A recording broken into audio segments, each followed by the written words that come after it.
momento muy especial y ahora que ya tienes mucho más claros los errores que debes evitar y las temáticas que podemos abordar, es hora de hablar prácticamente cómo hacer las mejores historias de tecnología. Hay un dicho popular que dice, quien bien lee, bien escribe. Y es muy interesante esta frase porque nos habla de la importancia de los referentes. Personalmente creo que es imposible escribir muy buenas historias de tecnología sin consumirlas. De alguna manera, lo que ves en otros medios, lo que lees y lo que otros están haciendo para innovar en su propio material redunda en buenas ideas y en fuentes de innovación para ti mismo. Quiero que te pongas a pensar en que nosotros como periodistas debemos estar constantemente actualizados. Y en materia de tecnología tenemos también ventajas como por ejemplo la zona horaria. Mientras que tú duermes aquí en la región de Latinoamérica, tal vez en Europa y en algunas zonas de Asia se han producido muchas noticias que puedes utilizar para tus propios reportajes y para darle seguimiento a las noticias que estás cubriendo de manera local. Algo que puedes hacer también para mantenerte fresco y tener muy buenas prácticas de referentes es tomar 5 minutos al día para informarte y leer una muy buena nota de tecnología. ¿Dónde hacerlo? Personalmente tengo un listado que quiero compartir contigo de generalistas que son muy buenos en el tratamiento de la información. Periódicos como The Guardian en Reino Unido, El País de España, que tiene su sección especializada llamada Retina en Tecnología, The New York Times en Estados Unidos, O Globo de Brasil, La Nación de Argentina, El Tiempo de Colombia, Grupo RPP de Perú, El Comercio también de Perú, BBC Mundo, que es básicamente habla hispana, y Wall Street Journal de Estados Unidos son muy buenos encontrando enfoques de tecnología creativos, pensados en la gente y sobre todo con un tono claro y sencillo que todos podemos entender. También tengo una lista de especialistas que me parecen muy interesantes para seguir. The Wired, por ejemplo, es, si no por mucho, la revista especializada de tecnología más importante en el mundo. Es impresionante el talento de estos periodistas que están haciendo parte de este medio.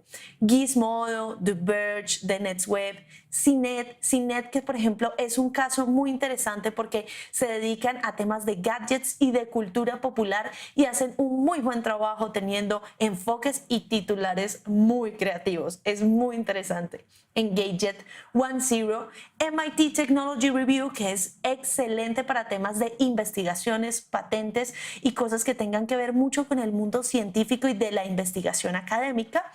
ZDNet, TechCrunch, Retina del País de Nuevo, Shakata, Fairwire y por supuesto VentureBeat. Como sé que no tienes todo el tiempo del mundo para mirar uno a uno cada uno de los enlaces que te estoy dejando, por supuesto que he hecho una lista de recomendados para que les des una exploración y te llenes de referentes propios. En este caso, aquí tenemos un ejemplo de nuevo periodismo, de crónica en primera persona, que utiliza muy bien la narración para acercar al público a las revelaciones de Edward Snowden alrededor de investigaciones por vigilancia masiva en la NSA en Estados Unidos. Es un caso súper interesante. Pero también desde el nuevo periodismo, desde la crónica en primera persona. En este caso hablamos de cómo la publicidad por redes sociales puede estar llena de engaños que son en realidad irreparables, y en ese sentido, si compramos algo que es falso por internet, es difícil realizar una devolución. Aquí, en una entrevista uno a uno con investigadores, ZDNet está dispuesto a mostrar el panorama de quienes investigan cómo hacer interfaces de comunicación entre humano y máquina. Este me parece muy interesante porque es un reportaje sobre cultura digital a propósito de una tecnología que tal vez has escuchado, que se llama deepfakes, que logra generar con inteligencia artificial, imitar unas expresiones y animarlas en video con efectos bastante realistas. En resumen, para escribir de tecnología y hablar hay que consumirla y estar muy pendiente de lo que otros están generando. Ahora quiero que me cuentes tú, ¿cómo te inspiras a la hora de escribir historias y encontrarlas? Busca un reportaje noticioso de alguna de las fuentes de tecnología que hemos presentado en esta clase y recomiéndalo con todos tus compañeros. Cuéntanos por qué lo recomiendas, cuál es la historia y cómo convertirías esa historia en un reportaje de largo alcance. Nos vemos en la próxima clase. Es muy posible que a estas alturas tengas muchísimas ganas de escribir ya tus historias de tecnología. Y es por eso que en esta clase te voy a contar algunos formatos que debes tener en cuenta y algunas recomendaciones sobre el periodismo tecnológico en los distintos géneros periodísticos. Lo primero de lo que vamos a hablar es cómo funciona una historia. Las historias, como ya debes saber, tienen un inicio, un nudo y un desenlace. Sin embargo, la forma de contar esas historias se vuelve única según el argumento, el ritmo, el formato o el género que utilicemos a la hora de contarlas. En ese sentido, hay un género periodístico que debes conocer, el de las breves. Es posiblemente la unidad mínima informativa, un género que utilizamos normalmente en el periodismo para definir quién sabe o quién no de criterios de noticiabilidad. Las breves son un muy buen síntoma para saber si las personas tienen o no claro qué es noticioso o qué no. Como todo en la vida, es cuestión de práctica. Las breves deben saber el qué, el cómo, el cuándo, el dónde y mucha otra información y tratar de resumirlas en su mínima expresión. En ese sentido, te pongo un ejemplo.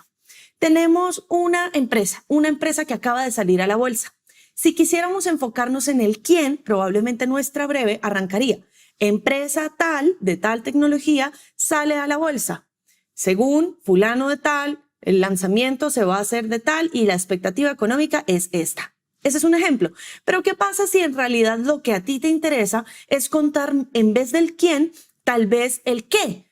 La salida a la bolsa o la esperada salida a la bolsa de la empresa tal sale tal día y pasa esto. O tal vez quieres contar el dónde pasó. Entonces puedes arrancar con en Nueva York nuevamente va a abrirse una nueva empresa. Es un ejemplo, ¿verdad? Hablemos un poco también del mundo de la pirámide invertida. Y en este sentido, si quieres ir a los géneros periodísticos, recuerda revisar uno de nuestros cursos de la Escuela de Periodismo de Platzi. Aquí la pirámide invertida viene de la herencia del impreso. En ese sentido, vemos, por ejemplo, la pirámide invertida que sale lo más importante arriba y los detalles y lo menos importante abajo. Esto era porque en los diarios, a la hora del cierre, a veces entraba pauta de última hora y a la gente le tocaba literalmente con tijeras recortar los últimos extractos de una noticia para lograr que cupiera. Esa dinámica, por supuesto, como ya debes sospechar, ha cambiado. Y estas narrativas digitales de las que llevábamos hablando en la clase han hecho que tengamos otros criterios para contar la información. En ese sentido, acá tenemos las publicaciones iterativas, tenemos el SEO, tenemos algunas reacciones y sentimientos, y en vez de botar toda la información de un mismo totazo, pues nos estamos enfocando en contar las historias de una manera más humana. Según PwC, que es uno de los periódicos a nivel mundial que más utiliza este formato, no es que los datos no sean importantes, sino que la implicación emocional que generan las historias las hacen más memorables. Por eso, cuando vamos a contar historias de tecnología, tienes que tener tan claro las dos diferencias. Por un lado, el formato tradicional y por el otro, el formato narrativo. En el tradicional, la gente asume que todas las personas están buscando la mayor cantidad de información ahora, en el mismo instante. Mientras que en el narrativo se asume que las personas tenemos tiempo para leer aquello que nos interesa. Otra cosa es, digamos, el recurso de en esas narraciones utilizar ganchos, giros, énfasis.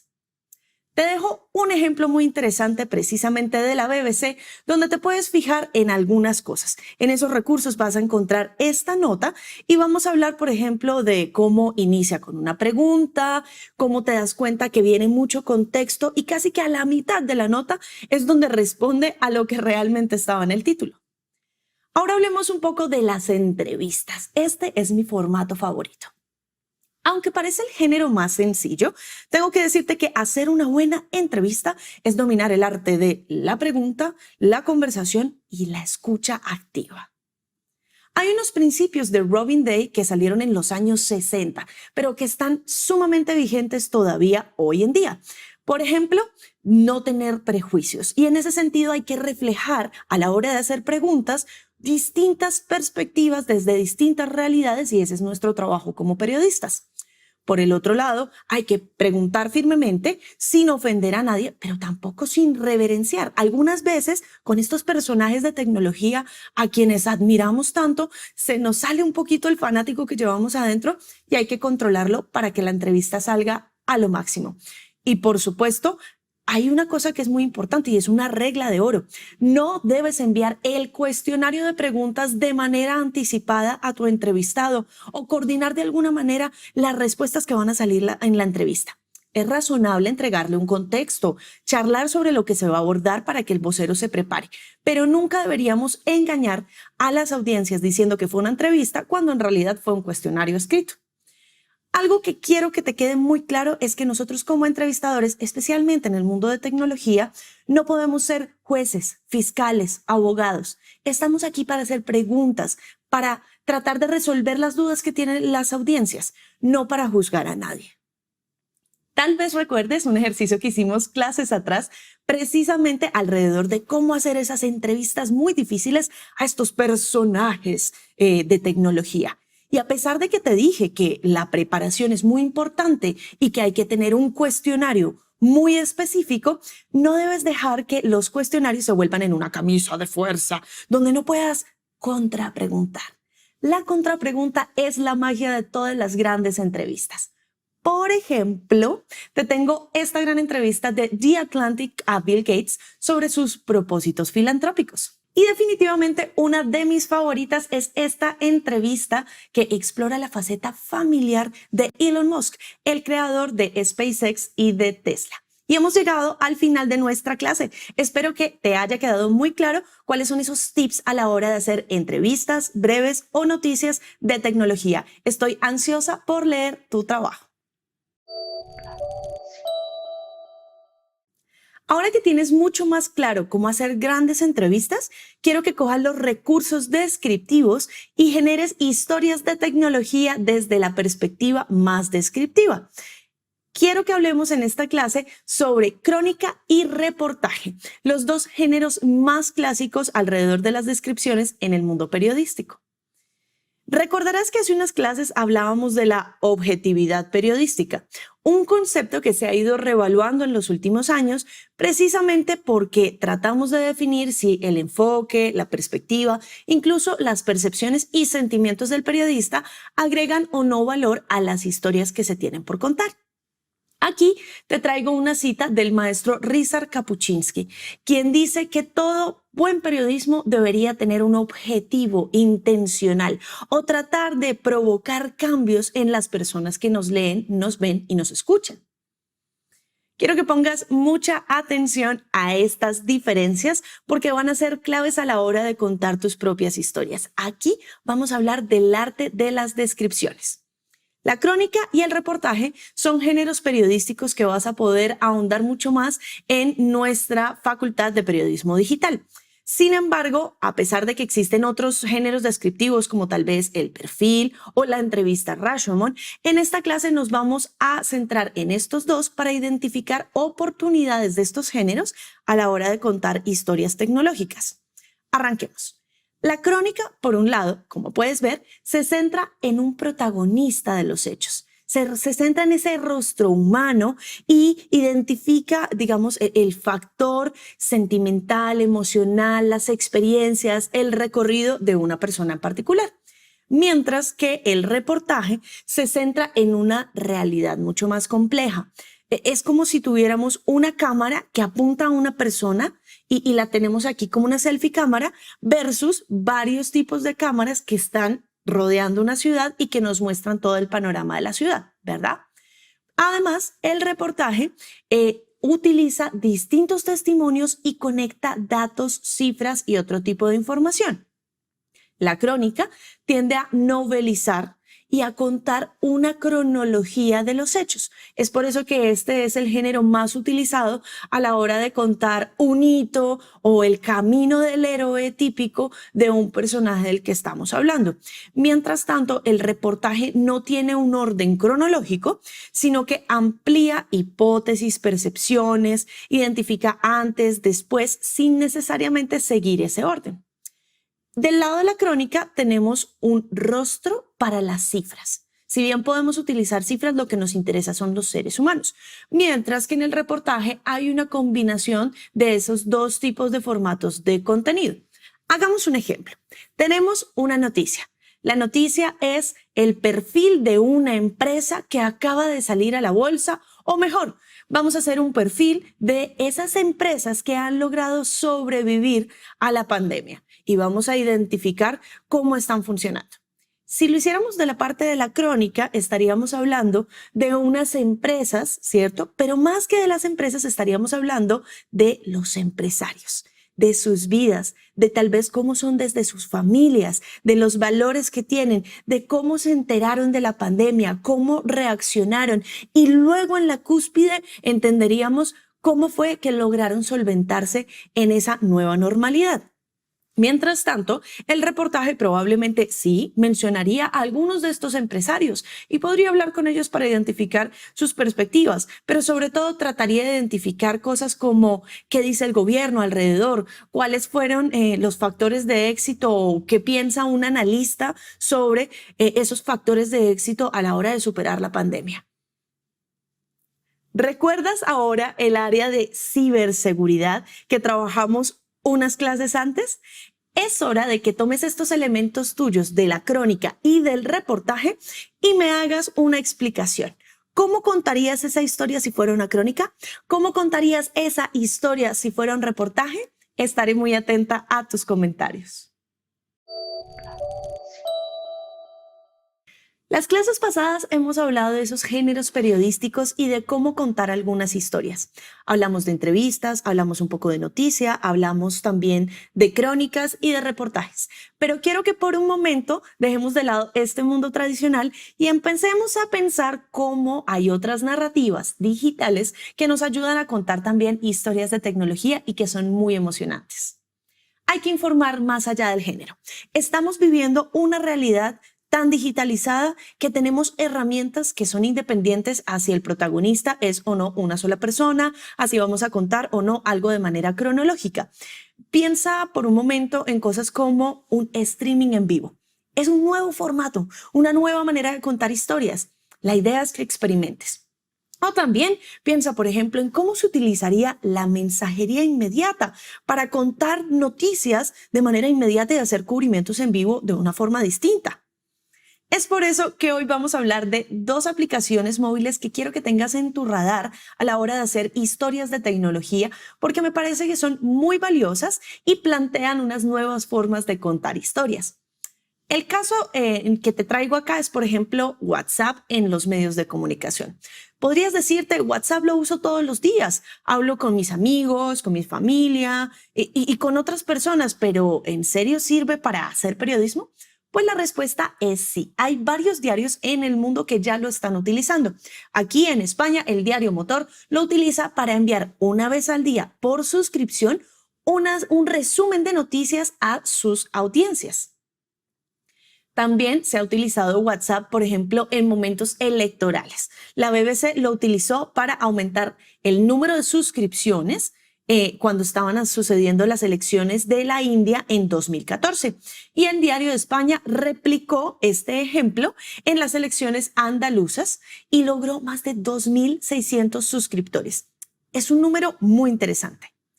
¿Qué otros medios lo utilizan? Por ejemplo, La Cuarta de Chile tiene un newsletter por WhatsApp al que uno puede suscribirse y recibir la información en 3 horarios diferentes. Aquí ellos ya fueron a un segundo nivel. Deben tener una base de datos y de alguna manera hacer un envío sistematizado a una lista de difusión que tiene 3 horarios de cierre distintos. El Espectador, por ejemplo, es un diario colombiano que se alió con el sector informativo de Mutante y juntos han hecho un fact-checking alrededor del tema del coronavirus. Esto es muy interesante porque han utilizado la misma herramienta por la que se difunde esa desinformación de manera tan masiva para contraatacar y hacer verificación de los hechos y enviar información con todo el rigor periodístico.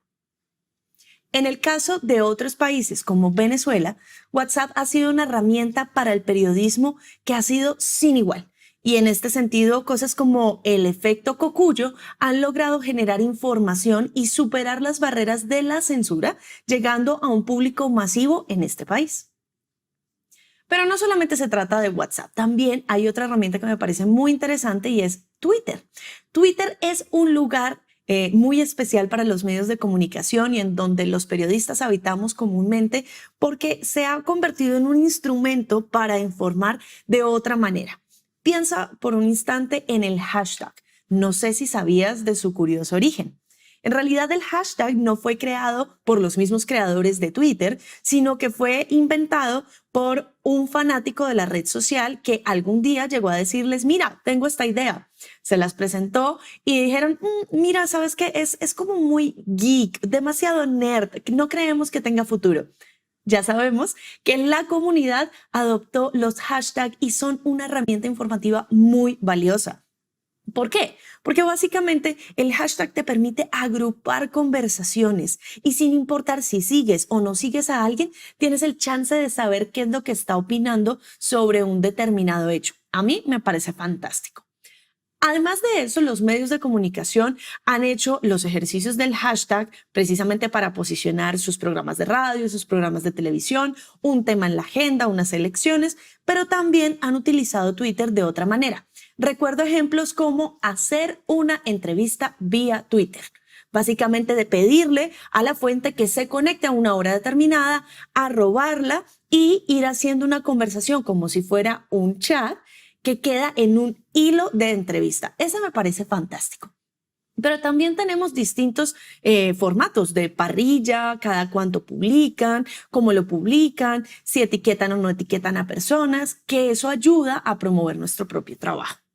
Otros ejemplos de contenidos creativos, además de la entrevista de la que ya te hablaba, es por ejemplo el uso de encuestas y votaciones. Muchísimos canales de televisión, por ejemplo, tienen la costumbre de utilizar Twitter para generar esas encuestas y luego decir un 80% de los encuestados dijo que no estaba de acuerdo con algo.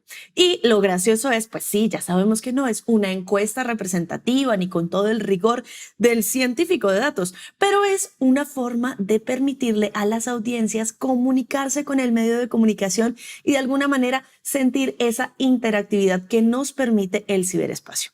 Y por último, hay otro formato que a mí me parece muy interesante de Twitter y es el de Moments, la creación de momentos específicos donde alguien puede decir, a mí me parece que esto debe ser parte de la agenda de tu día. Y entre todos los medios de comunicación, sin necesidad de coordinarse previamente, pueden usar el mismo Moments para hablar algo sobre ese hito tan importante en la agenda. No obstante, ya sabrás que Internet también es un lugar donde hay que tener mucho cuidado y no debemos ser ingenuos con todo lo que creemos. A pesar de lo divertido que puede sonar hacer noticias por WhatsApp o por Twitter, hay algunos riesgos que tenemos que sopesar. Aquí en la imagen, por ejemplo, estás viendo cómo trataron de suplantar a la BBC en su cuenta de Twitter. Nadie está exento de que se hagan pasar por uno y terminen diciendo quién sabe qué barrabasadas. Y precisamente para que hablemos de esto, quiero invitarte a que me des tu opinión. ¿Qué consideraciones crees que deberíamos tener los periodistas tecnológicos a la hora de crear contenidos en WhatsApp o Twitter para un formato periodístico? ¿Qué riesgos identificas cuando se hace de estos canales un uso exclusivo? Estaré muy atenta a leerte. Espero que te hayas divertido montones pensando en cómo el periodismo tecnológico puede hacerse viral con estas herramientas que vimos en la clase pasada. Pero te tengo una respuesta muy interesante a tus preguntas y es, ¿Hay otras formas de hacer narraciones? Pero por supuesto que sí. Aquí viene el poder de la multimedia. Y es que, ¿recuerdas que te había mencionado en clases anteriores que las historias nos dan pistas sobre cómo quieren ser contadas? Sé que suena un poco loco, pero piénsalo, el error más frecuente que vemos es la gente tratando de utilizar un género o un formato porque les parece que es más cómodo o más fácil. Oh, vamos a hacer entrevista, pregunta, respuesta, porque simplemente tengo al vocero ahí y lo vamos a hacer. Pues no, hay historias que se nos presentan con testimonios, con personas, con contextos que nos dan como una fuente de inspiración para contarlas tal cual como merecen ser contadas. Y ahora, con la llegada de nuevas narrativas digitales, tenemos un abanico de posibilidades para contarlas de forma muy creativa. Algo que te quiero mencionar es que el periodismo siempre es periodismo, pero se ve condicionado por el formato o por el canal, ese soporte en el que se está dirigiendo. Para que me entiendas, sería muy raro, por ejemplo, publicar algo en TikTok que no entienda su dinámica acelerada de máximo 30 segundos. O sería muy extraño hacer un video en vivo donde solamente tengas una cámara fija y la persona ni se mueva, ¿verdad? Es por eso que algo que es muy interesante es el periodismo móvil. Y si quieres conocer mucho más del periodismo móvil, te recomiendo que vayas a nuestro curso en Platzi, donde podrás profundizar en esta materia. Aquí quiero contarte por qué ese formato de periodismo es tan revolucionario. Y es que en un momento en donde estas pantallas son la principal fuente de trabajo, estudio y atención de todas las audiencias, el periodismo está en la obligación de adaptarse a esos canales y contar nuevas historias que sean posibles de verse desde los teléfonos celulares. Esto es interesante porque se crean opciones como la barra de lectura. No sé si la has visto. A medida que vas dando scroll down, se va llenando poco a poco una barra de lectura que te dice cuándo o qué tan cerca estás a terminar. O, por ejemplo, los mini videojuegos. Ahora con los teléfonos celulares de nuestro lado, podemos hacer historias donde el usuario que está leyendo o viendo nuestros videos pueda sentirse como en un pequeño videojuego, tomar decisiones, presionar la pantalla, hacer cosas. Hay unos micro relatos que se pueden generar para los móviles que son súper interesantes. Y una cosa que es muy importante, no solamente es periodismo pensado para los móviles, sino también periodismo hecho con teléfonos móviles. Te doy un ejemplo. Aquí hay una manera muy interesante de utilizar Instagram para generar opinión. ¿Reconoces quién es la persona que hizo una cosa u otra? Pero los recursos de las historias en Instagram no se quedan solamente en tener un foro o tener comentarios. Se quedan también en stories, contenidos noticiosos, sacar un resumen de las noticias del día, hacer una cita de alguien. Aquí quiero que vayamos a mi pantalla para mostrarte más cosas interesantes. Este es un ejemplo que vas a tener la oportunidad de experimentar en la sección de recursos con el enlace que te voy a dejar allí. Por ahora vamos a ver de qué se trata. Este esfuerzo de Naciones Unidas busca presentar de una manera muy creativa una historia alrededor de la brecha salarial y la brecha de género en materia de cuidado no remunerado.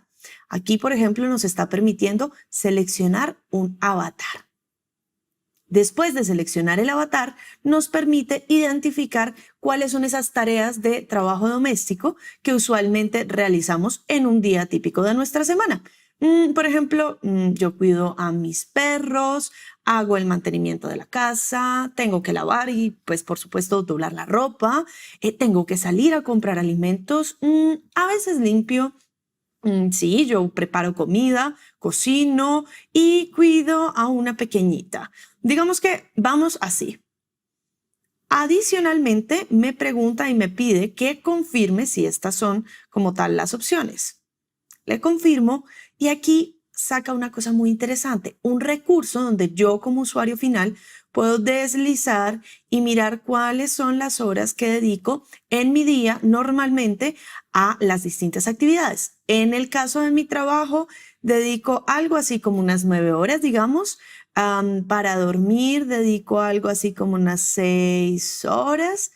Y como te puedes dar cuenta, aquí me indica que tengo que completar las 24 horas.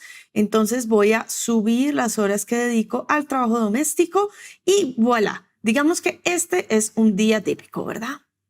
Aquí me pide que confirme como tal mis cosas alrededor y si así es, las mismas actividades el día sábado. Bueno, yo el día sábado trabajo más o menos unas 4 horas.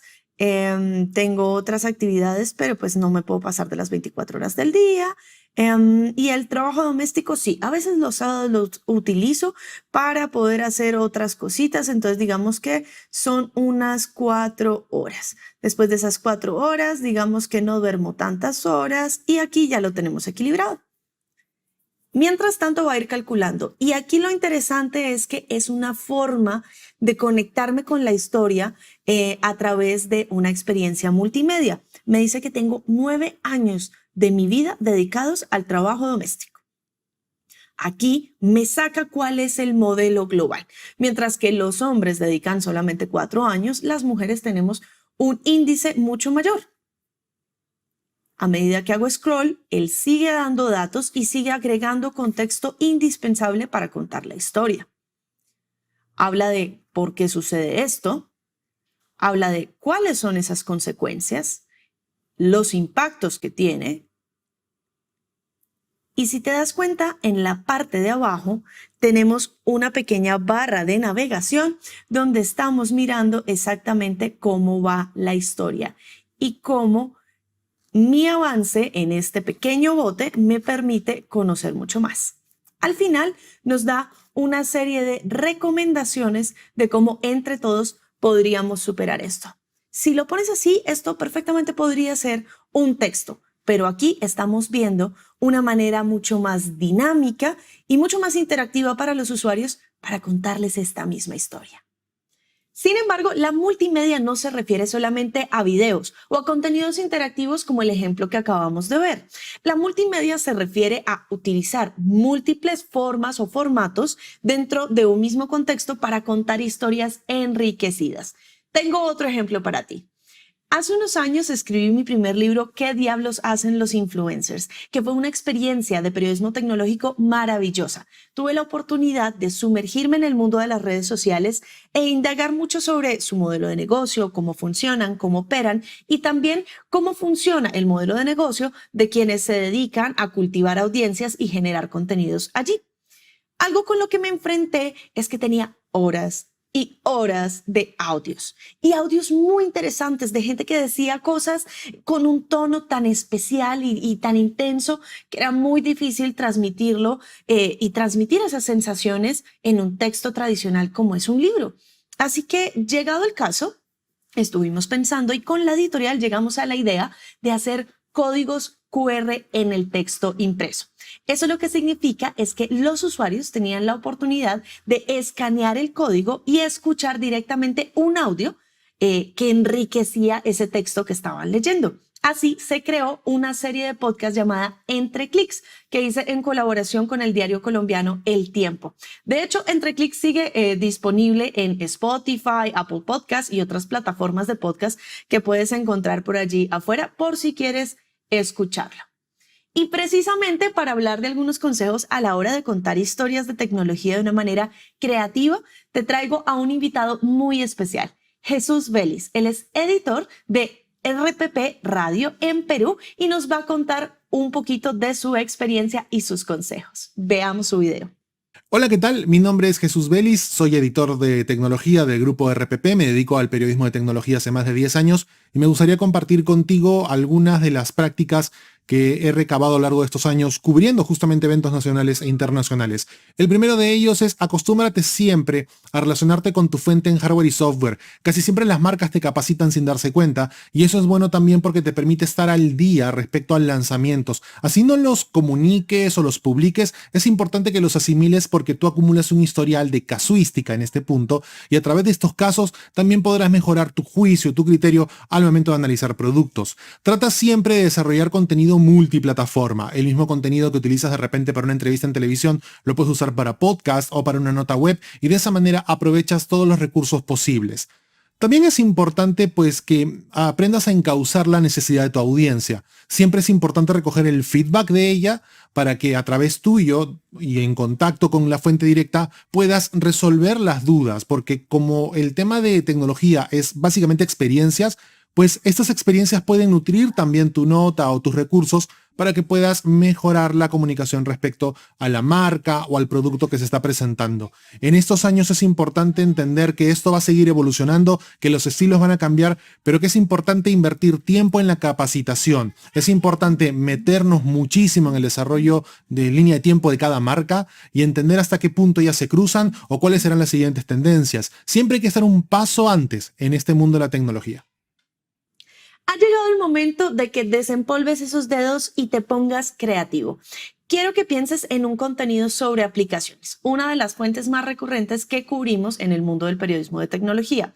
Y a raíz de esas aplicaciones, piensa y busca algún tipo de contenido interactivo, un formato, el que tú prefieras, video, audio, infografía interactiva, y comparte con nosotros el link. Cuéntanos por qué es tan interesante y así todos nos llevaremos excelentes referentes. Y este es nuestro módulo de cómo contar historias de tecnología. Hablamos un poco de entrevistas, géneros, formatos, hablamos de herramientas que tenemos para contar historias a través de aplicaciones móviles y a través de teléfonos móviles. Y ahora vamos a empezar a esas herramientas específicas del periodismo tecnológico.